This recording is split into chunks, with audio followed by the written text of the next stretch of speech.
Beginilah keseruan yang tercipta ketika pemerintah Kota Palembang yang berkoordinasi dengan Dinas Pariwisata Kota Palembang menggelar lomba perahu bidar mini di aliran Sungai Keramasan. Antusiasme para peserta perahu bidar mini beradu cepat dalam jarak 1 km. Tak sampai di situ, para penonton pun tak kalah heboh hingga memadati bantaran sungai, perahu hingga jembatan. Isnaini Madai, Kepala Dinas Pariwisata Kota Palembang menyampaikan, lomba perahu bidar mini merupakan upaya untuk mengangkat potensi tradisi yang belum tergali.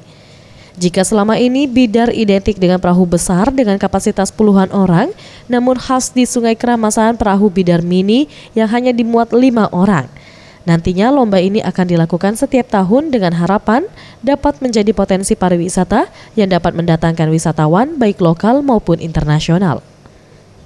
Maksud nantinya akan menjadi event tahunan, sehingga kalau sudah menjadi event tahunan pariwisata, yang datang di sini nanti bukan hanya masyarakat sekitar, bukan hanya penduduk Kota Palembang, tetapi turis, ya, turis Nusantara bahkan turis mancanegara.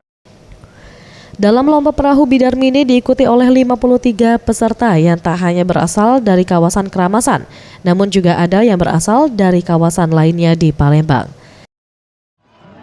Anugrah Sandi Pratama, Sriwijaya TV.